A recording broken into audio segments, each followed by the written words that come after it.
नमस्ते बच्चों। आज हम लोग अपना इकाई 20 वायु के बारे में चर्चा करेंगे। वायु सभी को पता है ना, क्या है? एयर। ठीक है। तो कभी आपने ये सोचा है कि पृथ्वी पर ही क्यों जीवन है ना? पृथ्वी पर ही क्यों जीवन होता है? क्या मंगल एवं चंद्रमा पर भी जीवन है? यदि नहीं तो क्यों नहीं है? तो कभी भी आपने इन सब के बारे में कभी सोचा है? तो जीवित रहने के लिए हमें सबसे ज्यादा किसकी आवश्यकता होती है?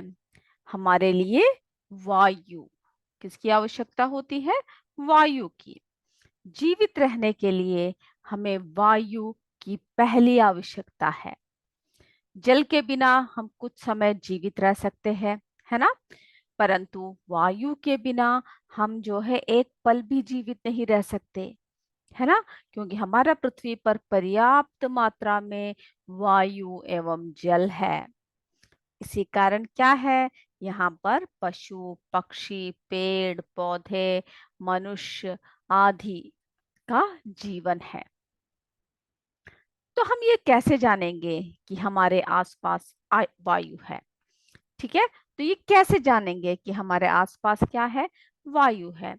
वायु क्या है? कैसा है वायु? रंगहीन है ना? वायु की क्या नहीं होता? कोई रंग नहीं होता। फिर क्या है? गंधहीन है। वायु क्या है? गंधहीन है। वायु की कोई भी क्या नहीं होता? गंध नहीं होता है। और फिर क्या है? स्वादहीन है।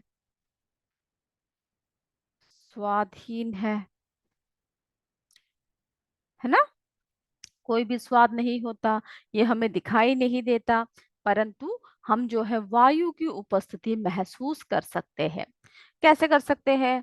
हम आकाश में पतंग को, गुब्बारे को आदि को, यानी सभी को क्या है, उड़ते हुए देखते हैं। तो पेड़ पौधों की पत्तियां को हम लोग कैसे देखते हैं? हिलते हुए देखते हैं, है ना? और बच्चों को फिरकी क्या करते हुए देखते हैं? घुमाते हुए देखते हैं। फिरकी को कैसे देखते हैं हम लोग? घुमाते हुए देखते हैं। तो ऐसा क्यों होता है? ऐसा वायु की उपस्थिति के कारण होता है। क्यों पेड़ पौधे हिलते हैं? जो पतंग उड़ते हैं, गुब्बारा आदि को छोड़ दो तो ऊपर उड़ जाते हैं। क्यों? क्योंकि वायु की उपस्थिति की वजह से ये सब होता है। तो हम इन सब उदाहरणों से यहाँ देखते हैं कि वायु को कैसी उपस्थिति हम लोग समझ सकते हैं। ठीक है। तो हम लोग कुछ उदाहरण देंगे जिसके जरिए हम लोग ये देखेंगे कि वायु की जो उपस्थिति है उसके बारे में हम कैसे चल सकते हैं, यानी कैसे जान सकते हैं। तो यदि अगर आप चलते हुए पंखे के सामने बैठ जाए तो हमें क्या होगा? तो हमें ठंडक अनुभव होगा, है ना? ठंडक अनुभव होती है। यह क्यों होती है? ठंडक क्यों अनुभव होता है? अगर हम फैन के नीचे या अगर हम पंखे के नीचे, यानी चलती हुई पंखे के नीचे अगर बैठे तो हमें ठंडक महसूस होती है। क्यों? क्योंकि यह वायु के उपस्थिति के कारण ही होता है। और अगर यदि पंखे के सामने अगर आप कोई कागज रखो, ठीक है, कागज के टुकड़े रखते हो, तो क्या है, वो कागज के टुकड़े जो भी है वो क्या करते हैं? उड़ने लगते हैं, है ना? तो उड़ते हैं, फिर गिर जाता है और फिर उड़ते हैं। तो ये क्या है? ये भी वायु की उपस्थिति की वजह से ही होता है। जैसे कि आपने देखा ना, बच्चे जो फिरकी सब लेकर खेलते हैं, ऐसे दौड़ते हैं, दौड़ते समय क्या होता है? वो फिरकियां सब जो है चलने लगती है ना? तो वो क्यों होता है? वो फिरकी जो रंग बिरंगे आपने भी आप भी चलाते होंगे, है ना? विभिन्न प्रकार की फिरकी जब इस तरह से होता है, उसके बाद क्या होता है? जब वायु में जो है जब हम उसको लेकर घूमते हैं तब क्या होता है? वो उड़ने, यानी वो घूमने लगता है। तो देख रहे हो ना, विभिन्न प्रकार की फिरकियां जो वायु के उपस्थिति का क्या बताते हैं? कि वायु की उपस्थिति है, ये बताते हैं। ठीक है। इसीलिए क्या होता है, ये फिरकियां सब जो है, जब आप इसको लेकर दौड़ते हो या कहीं हवादार जगह पर खड़े होते हो तो इसके पंखे क्या होता है? इसके पंखे घूमने लगते हैं। फिर वायु, अब देखते हैं वायु के बारे में थोड़ा और चर्चा करते हैं। इतनी सारी बातें आपको समझ में आ गई ना। अब देखते हैं वायु। तो हमारी पृथ्वी चारों ओर से किससे घिरा हुआ है? वायु से घिरी है ना। वायु का यह घेरा, तो वायु का यह जो घेरा है से क्या कहेंगे? वायुमंडल। ठीक है, इसी घेरे को हम लोग क्या कहते हैं? वायुमंडल कहते हैं। वायु के इस घेरे को वायुमंडल कहते हैं। और चलती हुई हवा क्या कहती है? चलती हुई जो वायु है, चलती हुई वायु क्या कहते हैं? चलती हुई वायु क्या कहते हैं? उसको हम हवा कहते हैं। हवा। ठीक है, चलती हुई वायु को हवा कहते हैं। यदि हवा बहुत तेज ठीक है, कई बार आप देखते हो ना कि हवा जो है बहुत तेजी के साथ आ रहा है ना, बहुत तेजी से हवा चल रही है। तो जब हवा तेज से चलती है तब किसका रूप ले लेती है? तेज। जब बहुत तेज हो जाती है हवा, बोलो किसका रूप ले लेती है? आंधी का। फिर किसका? तूफान का। है ना, आंधी तूफान या चक्रवात का रूप ले लेती है जब क्या होता है? हवा काफी तेज होती है। तो इस तरह से हमने देखा, विभिन्न रूप भी देखा। अब आपके किताब में एक क्रियाकलाप दे रखा है वायु के बारे में, जो है एक तालिका है। आपको क्या करना है? उस तालिका को जो है आपको भरना है। ठीक है, जिसमें क्या दे रखा है? वायु के बारे में वो तालिका दे रखा है। तो जरा देखिए इस तालिका को। देखिए, तथ्य: वायु स्थान घेरती है। अगर आप सहमत हो तो हाँ लिखोगे, नहीं है तो असहमत लिखोगे। ठीक है, आपको पता है वायु स्थान घेरती है या नहीं? आप जब गुब्बारे में जब हवा भरते हो तो क्या है, वो स्थान घेरती है या नहीं? ठीक है, इस तरह स्वयं आप इसको करोगे। वायु दाब नहीं डालती है। वायु में बार है। वायु कई गैसों का मिश्रण है। वायु का एक घटक नाइट्रोजन जलने में सहायक है। गीले कपड़े सुखाने में वायु सहायता करती है। वायु में धूल के कण नहीं होते हैं। वायु पैराबैंगनी यानी जो अल्ट्रावायलेट रेस होती है ना, किरणों से हमारी रक्षा करती है। तो अगर आप इन सब बातों से सहमत हो तो सहमत लिखोगे, नहीं है तो नहीं लिखोगे। ठीक है, और आप सही से लिखकर क्या करोगे? आप अपने अध्यापकों को दिखाओगे। ठीक है, इसको आप कर कराओगे। फिर और जो है एक और जो है आपको क्रियाकलाप दे रखा है, वायु हमारे दैनिक जीवन में कहाँ कहाँ उपयोगी है। ठीक है, एक और दे रखा है आपके किताब में ही, उसको भी आप क्या करोगे? उसको आप फिल कर कर आओगे। यानी वायु हमारे दैनिक जीवन में कहाँ कहाँ उपयोगी है। तो जहां जहां उपयोगी है, इसके 6 उपयोग आप क्या करोगे? आप वायु के बारे में 6 उपयोग को स्वयं लिख कर आओगे। ठीक है, अब जो है वायु में विभिन्न गैसों का प्रतिशत, हम लोग क्या देख रहे हैं? जो वायु है, वायु में जो है विभिन्न गैसों की कितनी प्रतिशत है। ठीक है, इसके बारे में हम लोग अभी चर्चा करेंगे। तो क्या देख रहे हैं हम लोग? वायु में विभिन्न गैसों की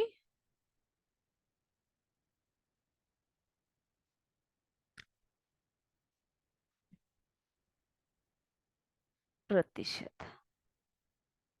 ठीक है, तो कितने प्रतिशत विभिन्न गैस है? जैसे कि आप पढ़ चुके हो कि जो है वायु नाइट्रोजन, ऑक्सीजन, कार्बन डाइऑक्साइड तथा सूक्ष्म मात्रा में अन्य गैसों जैसे कि आर्गन, हाइड्रोजन आदि का मिश्रण है।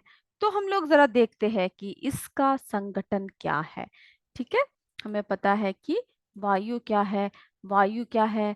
जो है मिश्रण है। तो आपके इसमें एक डायग्राम दे रखा है जो वायु के अवयव को दिखा रहे हैं। इसमें देख रहे हो ना आप, इसमें जो है ऑक्सीजन है, कार्बन डाइऑक्साइड है, नाइट्रोजन है, और क्या है, अन्य गैस है। ठीक है, अन्य गैसें भी इसमें है, जैसे कि कौन कौन से हैं जो अन्य गैसें हैं, जैसे आर्गन है, हाइड्रोजन है, आदि का मिश्रण है।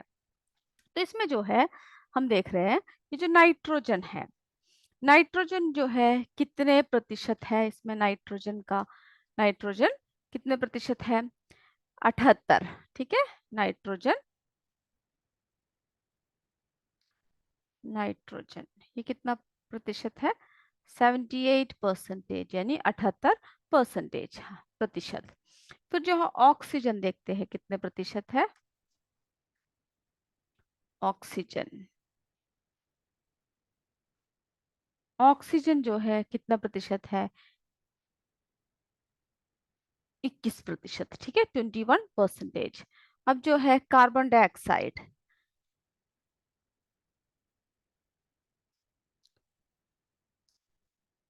कार्बन डाइऑक्साइड, तो आप क्या कीजिएगा, इन सबको आप लिख लीजिएगा। ठीक है, कार्बन डाइऑक्साइड जो है 0.03%। और जो अन्य गैसें हैं,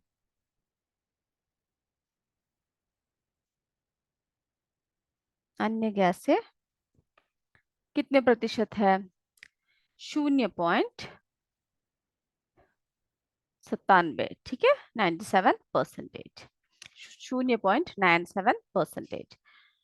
तो इन गैसों के अतिरिक्त वायु में क्या है, जल वाष्प भी है। ठीक है, तो ये आपने देखा, ये डायग्राम को आप क्या करोगे, आप इसको बना कर आओगे।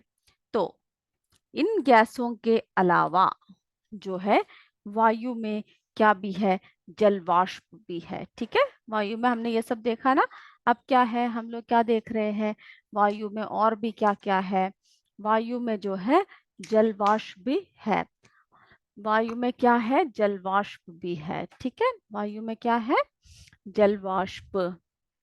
तो जरा आप इसको भी लिख लीजिए। और धूल के कण, ठीक है, क्या क्या है, जल वाष्प है, धूल के कण है,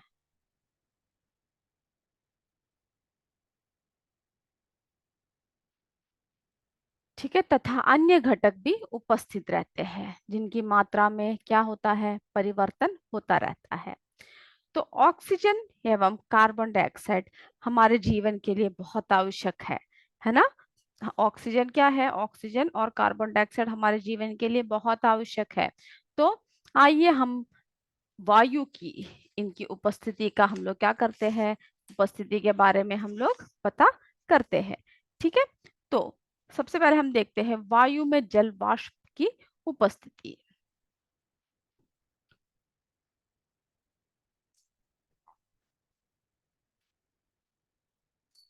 वायु में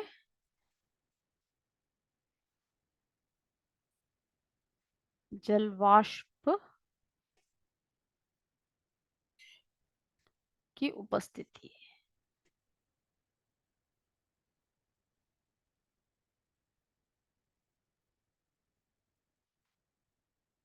तो गर्मियों के दिनों में आपको पता है ना, जब आप क्या करते हो, जब आप शरबत में बर्फ डालकर, जब आपके घर में मेहमान आते हैं तब क्या करते हो आप, कि जो गर्मी के दिन जब होते हैं तब आप क्या करते हो, शरबत देते हो।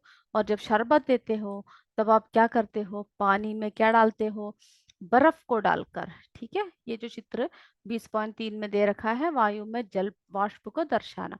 तो देख रहे हो ना, जब बर्फ डालकर जब आप शरबत देते हो, उसके बाहर अब देख रहे हैं, सब बूंद बूंद कर कर क्या होता है, बाहर जो है छोटी छोटी बूंदे दिखाई देती है। और कभी कभी ये बूंदे जो है धीरे धीरे कहाँ को, सतह पर ऐसे लुढ़कने लगते हैं। ठीक है, तो जल की ये बूंदे कहाँ से आई, क्या ये शरबत के पानी से आया है, तो क्या है, नहीं, ये जो है कहाँ से आया है, वायु में जो उपस्थित जल वाष्प है, जल वाष्प से आया है। तो वायु में जल वाष्प की जो मात्रा होती है ना, वो हर ताप पर उपस्थित रहती है। तो जल वाष्प की मात्रा वायु में कौन से ताप पर, हर ताप पर उपस्थित रहती है। और वो वायु जो गिलास की ठंडी सतह के संपर्क में आता है, यानी जो इस ठंडे सतह के संपर्क में जब वायु आता है तो क्या हो जाती है, स्वयं ठंडी हो जाती है। और वायु में उपस्थित जल वाष्प जो है ग्लास की इस सतह पर क्या करती है, तो जो वायु में उपस्थित जल वाष्प है वो ग्लास की ठंडी सतह पर पानी की बूंदों के रूप में क्या हो जाता है, संघनित हो जाता है, ठीक है, कंडेंस हो जाता है। और यही बूंदे जो है आपको इस गिलास के चारों तरफ दिखाई दे रहे हैं, ठीक है। और उसी तरह से अगर आप क्या करोगे कि आपने कभी देखा है, आप वर्षा के दिनों में जब बारिश का मौसम होता है तब आप क्या करोगे, वर्षा के दिनों में अगर आप नमक लेकर नमक को क्या करते हो, खुला छोड़ देते हो, ठीक है। नमक लेकर नमक को क्या करते हो, खुली वायु में रख देते हो, तो थोड़ी देर पश्चात आप देखोगे कि जो नमक को घेरे हुए चारों ओर क्या होता है, उस नमक में क्या मिलता है, क्या दिखने को मिलता है, नमी देखने को मिलती है, ठीक है। क्या देखने को मिलती है, नमक के चारों ओर आपको नमी दिखती है। ये नमी कहाँ से आता है, तो ये नमी भी क्या है, जल वाष्प की उपस्थिति की वजह से आता है, ठीक है। और फिर आप अगर एक स्टील के गिलास में कुछ बर्फ के टुकड़ों को डालो, थोड़ी देर बाद देखो तो क्या देखते हो, बाहरी सतह पर क्या दिखाई देता है, बाहरी सतह पर जल की बूंदें दिखाई देती है ना। आप जरा ये सब करके देखिएगा, ठीक है, अगर आपने कभी ध्यान नहीं दिया हो तो क्या कीजिएगा, इन सबको जरा करके देखिएगा। तो उसके सतह पर आपको क्या दिखाई देगा, जल की बूंदें दिखाई देगी, ठीक है। तो स्टील ग्लास में क्या होता है, जल की बूंदें बाहर दिखाई देगी।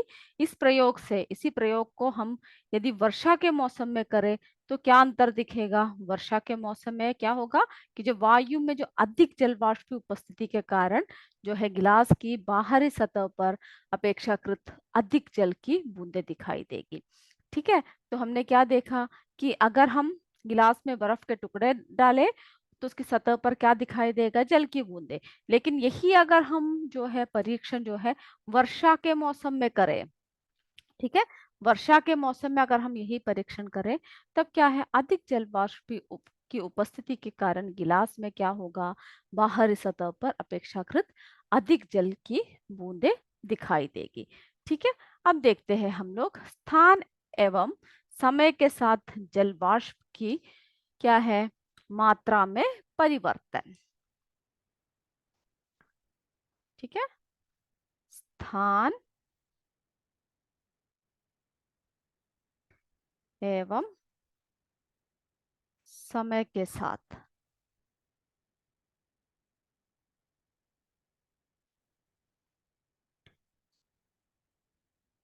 जल वाष्प की मात्रा में परिवर्तन,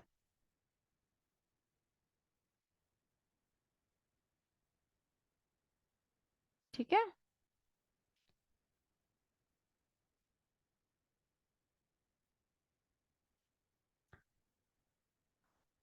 तो प्रकृति में क्या है, हर ताप पर नदी, तालाब एवं समुद्र आदि के जल का वाष्पन होता रहता है, ठीक है। तो क्या होता है, समुद्र, नदी आदि के जल का क्या होता रहता है, वाष्पन होता रहता है, ठीक है। ये जो है जल वाष्प वायु में मिल जाती है, ये जल वाष्प कहाँ मिलती है, वायु में मिल जाती है। अगर प्रातः काल में वायु में जल वाष्प की मात्रा कम होती है तो क्या होता है, दोपहर में तापक्रम के बढ़ने के साथ जो है जल वाष्प की मात्रा भी बढ़ जाती है, और बरसात के दिनों में जल वाष्प की मात्रा और भी अधिक बढ़ जाती है, ठीक है। रेगिस्तान, बंजर व पठार में वायु में जल वाष्प की मात्रा बहुत कम होती है, ठीक है। रेगिस्तान में वहां पर सब क्या है, कमी है पानी की, तो जल वाष्प भी कम होगा वहां पर, ठीक है। तो जैसे कि बरसात में इन स्थानों पर क्या होगा, आर्द्रता और जो है आर्द्रता और नमी अधिक होगी। तो बरसात में क्या होगा, बरसात में जो है नमी ज्यादा होगी या फिर आर्द्रता ज्यादा होती है। इस प्रकार हम देखते हैं कि स्थान और समय के परिवर्तन के साथ क्या होता है, वायु के जलवाष्प में भी क्या होता है, ज्यादा होता है ना। अगर आप कोलकाता और मुंबई में, क्या है कोलकाता और मुंबई का, क्या खासियत है, क्या खासियत है कोलकाता और मुंबई? क्या है, समुद्र के निकट है ना। कोलकाता और मुंबई जो है समुद्र के निकट होने की वजह से क्या होता है, वायु में जल वाष्प की मात्रा भी अधिक होती है। ठीक है। तो हम देखते हैं कि जैसे हमने देखा रेगिस्तान में, बंजर भूमि या पठार जैसे जगहों पर जल वाष्प कम होगा, वहीं पर कोलकाता और मुंबई जैसे जैसे जो है शहर में, जैसे नगर में क्या होगा, हमें ज्यादा मिलेगा, क्योंकि वहां पर क्या है, समुद्र है ना, समुद्र की पास यानी निकट होने की वजह से ये होता है। तो स्थान और समय के साथ परिवर्तन के साथ क्या होता है, वायु में जल वाष्प की मात्रा में भी परिवर्तन होता है। अब जो है वायु में ठोस कणों की उपस्थिति। ठीक है, वायु में क्या क्या है, ठोस कण भी है। तो हमने आर्द्रता देखी, जल वाष्प देखा। अब जो है वायु में ठोस कणों की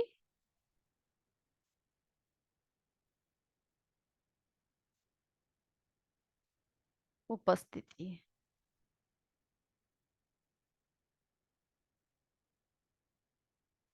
ठीक है। आप अगर कल्पना करोगे कि गर्मी के दिनों में आप एक बंद कमरे में बैठे हो, ठीक है, और दरवाजे के किसी छिद्र से सूर्य का क्या आ रहा है, तेज प्रकाश आ रहा है, और सामने जो है फर्श पर क्या देखते हो आप, एक गोल चमकदार क्षेत्र बन जाता है। कभी आपने ध्यान दिया है कि जब अंधकार कमरे को जब आप खोलते हो और वहां से जब जो है प्रकाश आता है, यानी खिड़कियां कुछ खोल दो, तो क्या है, वहां से जब प्रकाश जो अंदर को आता है, क्या आता है, जब प्रकाश जो है निरंतर अंदर की तरफ जब आता है, तो आप देखोगे इस प्रकाश से क्या है, काफी धूल के कण, है ना, क्या होता है, जो है फर्श पर क्या आता है, फर्श पर गोल चमकदार क्षेत्र बन जाता है, और छिद्र से फर्श तक का एक आलोकित पथ। देख रहे हो ना, वायु में धूल के कणों की उपस्थिति का सूर्य के प्रकाश में अवलोकन। तो क्या होता है, ये दिखाई पड़ता है, जिससे चमकते हुए छोटे छोटे कण, ये कैसे कण होते हैं, जो ऐसे सारे होते हैं, अत्यंत सूक्ष्म कण होते हैं। ठीक है, जो तैरते हुए दिखता है। और यही सूक्ष्म कण जो होता है ना, ये वायु में उपस्थित क्या होता है, धूल के कण होता है। क्या होता है, वायु में उपस्थित धूल के कण होता है। तो आपने देखा ना कि किस तरह वायु में धूल के कण है, जिस जो हमें इसकी वजह से हमें दिखाई दिया है ना, जब हमने एक अंधकार कमरे में क्या किया, एक किसी छिद्र से सूर्य की प्रकाश की जो आ रही है उस तरफ देखा, तो हमें क्या लगा कि जो गोल गोल चमकदार कुछ जो है चीज आ रही है, तो वो क्या है, धूल के कण है। ठीक है। तो स्थान एवं समय के अनुसार धूल की कणों की मात्रा में परिवर्तित होती है, यानी स्थान और समय, समय के अनुसार क्या होता है, धूल के कणों में भी जो है परिवर्तन होता है। अगर आप किसी नदी के किनारे सैर कर रहे हो और अचानक क्या आ जाए, तेज आंधी आ जाए, तो आप क्या अनुभव करोगे कि वायु में धूल के कण बढ़ गए हैं, है ना। तो नदी के किनारे अगर आप हो तो, ठीक है, किनारे हो तो क्या होता है, वायु में धूल के कण बढ़ जाते हैं। ठीक है, क्या बढ़ता है, धूल के कण। ठीक है, तो क्या बढ़ जाता है, जो धूल के कण है वे बढ़ जाता है। और यह भी संभव है कि जो बालू के कण तीव्र वेग से आपके चेहरे पर आकर लगते हैं। ठीक है, सांस लेने में क्या होता है, जो बालू के जो कण होते हैं, धूल के जो कण होते हैं, वे आपके अंदर जाने का डर लगा रहता है ना, और दम घुटने लगता है। और कुछ समय बाद यदि वर्षा हो जाए तब क्या होगा, वर्षा के बाद वही वायुमंडल एकदम स्वच्छ हो जाता है, और आसमान में कहीं भी धूल के कण दिखाई नहीं पड़ता। ठीक है, जब वर्षा हो जाता है तो धुंधलापन दिखाई नहीं पड़ता है, और श्वास लेने में भी क्या है, हमें सुखद महसूस होती है, क्यों? क्योंकि जो है वर्षा के कारण धूल के कण जो है, क्या होता है जब बारिश आती है तो आप देखते हो ना, सारे धूल के कण नीचे बैठ जाते हैं और वायु जो है धूल के कणों से मुक्त हो जाती है। तो सूखे एवं रेतीले क्षेत्रों में अगर आप जाओगे, तब क्या होगा, वायु में बहुत अधिक मात्रा में धूल के कण पाया जाएगा। और वही अगर बारिश हुआ तब क्या होगा, वो सब जो है कण नीचे बैठ जाएगा और आपको क्या महसूस होगी, आपको काफी सुख महसूस होगा। ठीक है। तो जो है, अब हम अगला देखते हैं, धुएं में ठोस कणों की उपस्थिति। ठीक है, इतनी जो बातें जो आपसे कही है, ये सब क्या करोगे, आप सही से लिख कर आओगे। ठीक है, लिख कर उसको याद कर कर आओगे। अब हम क्या देख रहे हैं, धुएं में। ठीक है, धुएं में ठोस कणों की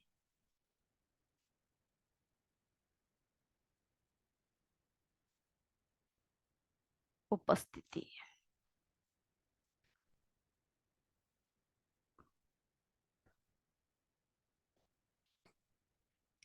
उपस्थिति।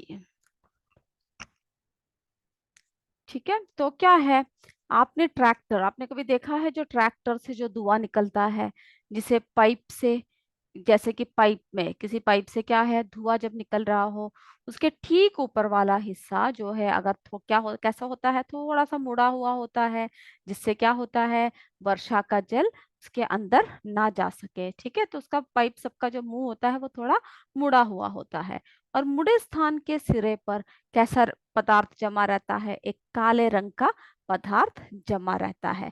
ठीक है, जैसे कि घरों में जब चिराग सब जलाते हो, तब क्या है, अगर आप उसके ऊपर कुछ रख दो, उसके ऊपर कुछ दिखाओ, तब क्या होगा, उसके ऊपर कैसा पदार्थ जमा रहता है, ये देख रहे हो ना, उसके ऊपर काले रंग का पदार्थ जमा रहता है। ठीक है, काजल के रूप में क्या होता है, ठोस कण होते हैं। इसमें देख रहे हो ना, ये दिया को जो जला रखा है। तो मुड़े स्थान के जो सिरा होता है, यानी जिस घरों में धुआं निकलने के लिए छत पर एक चिमनी, कैसा बनाते हैं हम लोग, चिमनी का इस्तेमाल करते हैं। ठीक है, यानी धुआंदानी जिसे बोलते हैं, उसमें भी क्या होता है, काला पदार्थ जमा रहता है। जैसे कि दीपक के जलने पर क्या है, काजल की तरह जो है एक पदार्थ जम जाता है। तो इन सब उदाहरणों से जो है प्राप्त काला पदार्थ क्या है और ये कहाँ से आया है, तो ये जो जलता हुआ दीपक से, ट्रैक्टर से, और जो हम लोग धुआंदानी की बात कर रहे हैं ना, इन सब में जो है क्या है, किसी कारखाने की चिमनी से ये सब प्राप्त धुएं में अत्यंत सूक्ष्म किसके कण होते हैं, अत्यंत सूक्ष्म, सूक्ष्म कार्बन के कण होते हैं। ठीक है, कार्बन के कण होते हैं, जो आंखों से दिखाई नहीं देते हैं, और यही कण जो है एकत्रित होकर काले पदार्थ के रूप में दिखाई देते हैं। ठीक है, जब ये धुआं क्या कहाँ मिल जाता है, वायु में मिल जाता है, तो वायु में कार्बन के सूक्ष्म कणों की उपस्थिति हो जाती है। ठीक है, तो इसीलिए क्या है, धुएं में जो है ठोस कणों की उपस्थिति होती है। तो हमने आज अपनी इकाई में हमने क्या किस किस के बारे में चर्चा किया, हमने देखा कि हमारे आसपास क्या है, वायु है, और वायु में जो है गैसों के कितने प्रतिशत है। फिर क्या देखा, वायु में जलवाष्प की उपस्थिति। ठीक है, और वायु में ठोस कणों की उपस्थिति को देखा हमने, और धुएं में ठोस कणों की उपस्थिति को हमने देखा। अब हम अपनी अगली कक्षा में इसको और भी आगे क्या करेंगे, आगे की बातें हम चर्चा करेंगे। ठीक है, तो आज की कक्षा हम यहीं पर समाप्त करते हैं। अगली कक्षा में हम फिर मिलेंगे। जय विद्या शक्ति, जय हिंद, जय भारत। धन्यवाद मेरे बच्चों।